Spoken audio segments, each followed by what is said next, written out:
Tinatamad na akong mag-ministry. Bakit nga ba ako tinatamad mag-ministry? Ko alam eh. Tinatamad din ako mag-isip. Yung tipong dati excited ka mag-ministry, pero ngayon, wala ka ng gana. Yung tipong dati, effortless sa'yo gumising ng umaga pag Sunday. Pero, dumating yung time na kahit late ka, okay na lang sa'yo. Yung nawala na yung excitement mo every Sunday para paglingkuran si Lord. Yung ginagawa mo na lang yung ministry mo kasi yun yung nakasanayan mo. Yung tipong mas excited ka pang mag-travel kesa mag-church.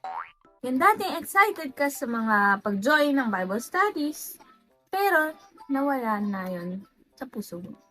Yung dating nagde-devotion ka pa, ngayon, wala na. sabi ni Lord sa kanyang salita, Matthew 15:8, These people honor me with their lips, but their hearts are far from me. minsan akala natin sa mga ginagawa natin sa ministry natin, malapit pa tayo sa Diyos. Pero ang totoo, malayo na ang puso natin sa Kanya. Ikaw, feeling mo ba malayo ang puso mo sa Diyos?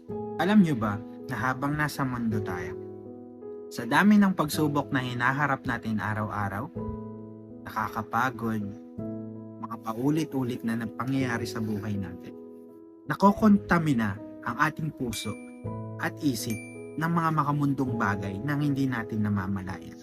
Pwede din na may mas iba ng mahalaga sa puso mo kaysa kay Lord. Ang totoo niyan, ikaw at ang Diyos lang ang nakakaalam kung bakit tuluyang lumayo yung puso mo sa Kanya. Remember na ang pag-ibig ng Diyos ay hindi nagbabago sa atin. Kahit na tayo yung madalas lumalayo sa Kanya, minsan may mas mahalaga kaysa kay Lord, mahal pa rin niya tayo. That's right. So, hindi pa huli ang lahat. Kaya, lapit natin muli ang ating puso sa Panginoon.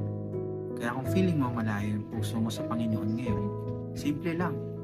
Lumapit ka sa Kanya, manghingi ng tawad, manalangin, at huwag nang mawalay pa sa Kanya. Pwede tayong mag-devotion every night, pagising mo sa umaga, kausapin mo ang Diyos. Yan, manalangin ka, mag-worship ka sa Panginoon. Sa ganong paraan, ay mapapanatili mong malapit ang puso mo sa Diyos. Remember, sa isang relationship, kailangan may communication. Pag nawala ang communication, madalas nagkakaroon ng misunderstanding hanggang sa tuluyan ng mawasak ang isang relasyon. Ganon din sa Lord. Kaya kailangan natin magkaroon ng constant communication sa Panginoon through prayer, read His Word, and worship Him. Umaga at gabi. Naniniwala kaming kapag hinakbangan mo ang bagay na to, makikita mo ang pagbabagong gagawin ng Diyos sa buhay mo.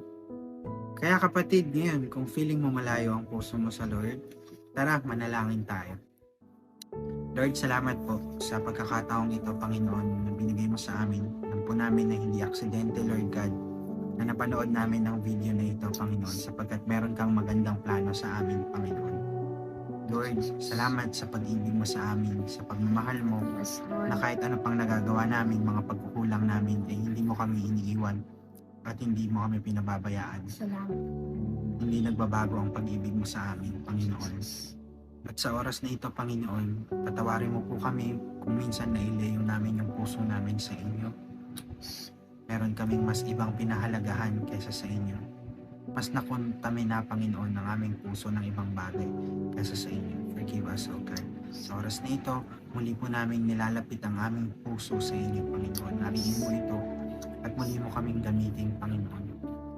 At sa muli mong paggamit sa amin, Panginoon, patuloy kaming magiging mas masipag, Lord, mas masigasig, Panginoon, sapagkat mas malapit na kami sa iyo, Panginoon. Salamat po minsan pa sa iyong papuri at pagsamba sa pangalan ng aming Panginoong Hesus. Amen and amen.